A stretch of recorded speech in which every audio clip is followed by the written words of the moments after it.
But let's move on to our next speaker. So Leanne Wilson, who many of us know from those grand old days when the Federation of Agriculture was in that little house, you know, beside where his office now is.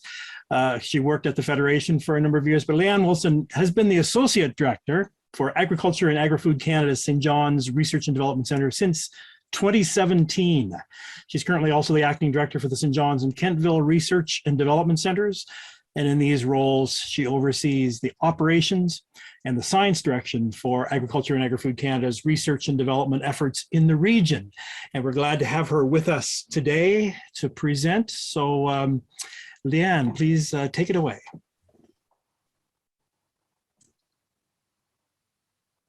Thanks, Ivan. It sounds a little bit, we need a little house on the island series to go with the little goat story about the times with the Federation. So thanks, everyone.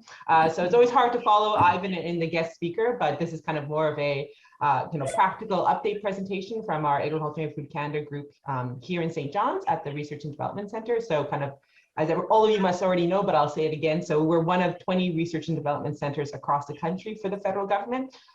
So we have a network across the country. So we do a lot of work here, but we also engage with researchers across the country to tackle a number of topics, including obviously climate change research and things to improve agriculture across the board. So I'll begin sharing my slides, and if you don't see them for some reason, let me know.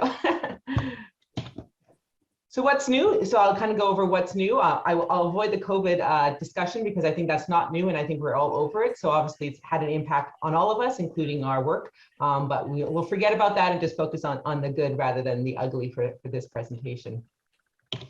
So facilities. So one of the things that is new, and we can kind of talk a little bit about it now, is a major retrofitting and modernization of our research station. So for those who have been on Brookfield Road to our research station, on the top left, that's kind of our lab and office building. And behind that is kind of where we've had like a garage and some greenhouses over the last number of years. So we've been approved to basically do a major renovation of that. So basically to remove basically everything you see in these pictures and to create a kind of a brand new, more state-of-the-art facility. So that's going to help support obviously our research and development initiatives here in the province, but also help supporting other initiatives, particularly in the Boreal Northern area, which our center is somewhat kind of a center of expertise on.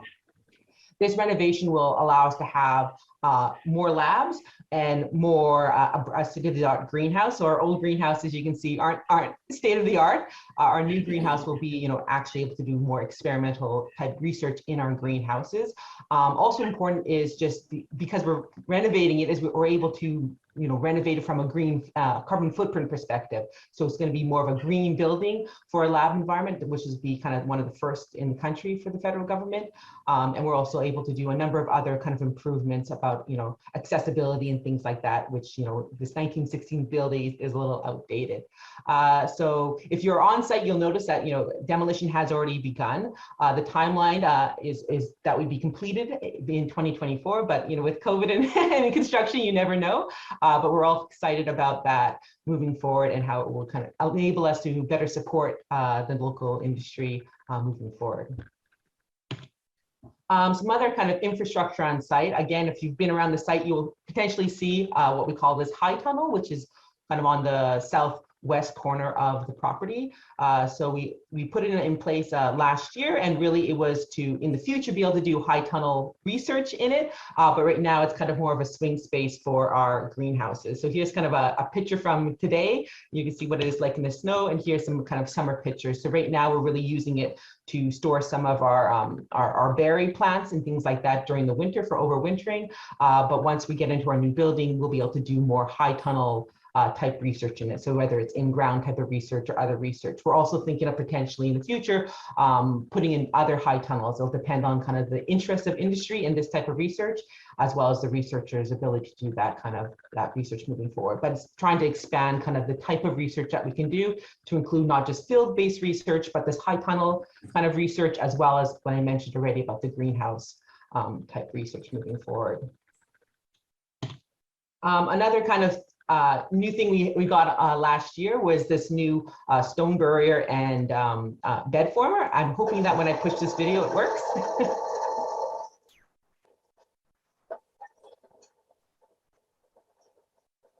So it's always nice to see a piece of equipment in the field. So basically this came about through discussions with industry about, are there other options other than kind of the current, stone removal options?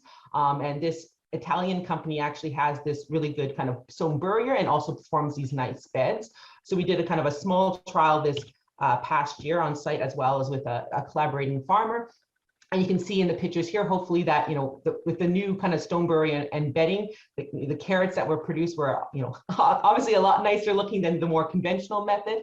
So this was kind of just a really preliminary look we did this past year, and we're going to kind of repeat it again this year, and hopefully kind of do some kind of more on-farm trials with a number of other farmers across the country. So if you're looking at this and saying, oh, that sounds interesting to me, feel free to reach out to Peter Murphy or Wayne Malloy from our center. And if you don't know their contacts, you can contact me as well, because we're kind of expanding that look at, if this would be beneficial, especially for those folks that have, the stonier soils or who are struggling with kind of their bed formations and things like that.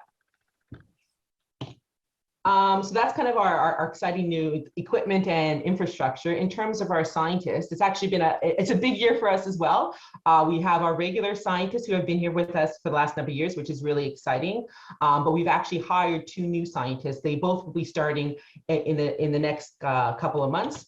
So in February, we'll be having Sean McCain starting. He'll be our new crop entomologist, so replacing Peggy Dixon, who retired last year. So his expertise obviously are entomology, natural history, and chemical ecology. So it'll be great to have him on board to kind of take over the entomology program and to expand it into new areas as well. Our another scientist that we'll be having is Dr. Sid Paul. He'll be starting on March 15th. He'll be our new soil scientist. We haven't had a soil scientist at our St. John's Center for years. So it'll be a great addition to be able to do this type of soil science work, and obviously connections with things like we talked about already, healthy soils, improving our soils, climate change, climate smart management tools. Sid's expertise is also kind of field-based, but also landscape-based. So using kind of digital analytical tools and modeling to kind of look at more that landscape scale as well as that kind of local field scale. So that will be an exciting addition as well to our research group that we already have on site.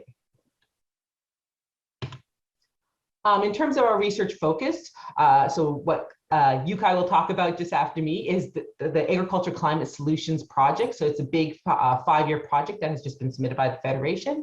And I won't go into the details because I know Yukai will talk about it. So that will be a major focus for this coming year. And especially with our new soil scientists, that will be a major focus on kind of working with farmers to look at those, climate change solutions from a, cover cropping soil improvement scenario. The other thing, of course, is, other new entomology and soil science projects. So they're kind of just brand new. So it always takes a little bit of time for the new scientists to get up and running, but we'll kind of continue the work we've already been doing on kind of pest management side of things, as well as, connecting with farmers and what other projects are of interest. On other areas that we've been working on that will continue is kind of a focus I mentioned on boreal northern agriculture food systems. So we have work in St. John's, but we also do some trials in Happy Valley Goose Bay, as well as in Makkovik in Labrador. So we're looking at, continuing that work from more of a food systems perspective and as well as more of a conventional agriculture perspective as well. A continuation of our forage research that we're working with in partnership with the dairy farmers of Newfoundland and Labrador to improve the forages in our province. And of course, continuation of berry and vegetable work. So both on the kind of berry genetic improvement side, half-high blueberries and lingonberries or lingonberries or partridge berries, I should say, as well as continuation of vegetable research and root vegetables. On our property, we are getting a well, so we're going to be improving our ability to do some sort of kind of irrigation, specific irrigation, if that's appropriate in some cases, or just allowing us to kind of more efficiently manage some of our trials as well. So that kind of area of research will be expanding as well. And as I mentioned, it'll be really planning for the future for that high tunnel work and that greenhouse work. So I think this, our construction period allows us to do some more strategic planning of where we might want to go in those areas. So, reaching out to industry again to figure out, what are some areas of research that would be beneficial that we could help work on and collaborate with the farmers and future ideas around that. And then this will be my last slide. I always do it quick to kind of catch up the agenda. Of course, the next policy framework, I won't go into details on that. I'm sure Keith or others will talk about it.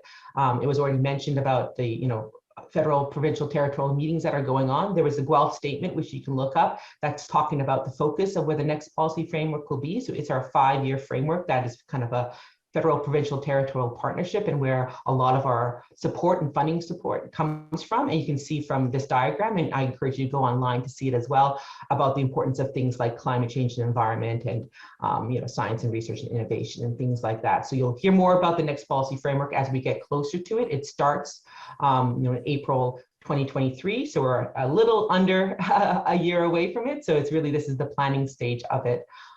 If you have any kind of questions from a more of a federal perspective, please reach out to Melvin Wheaton or Tanya Norman in our office from our Marketing and Industry Services branch to provide more information on this as well. So that's kind of it for me. I always do it quick and simple, just to give updates and not go into more detail.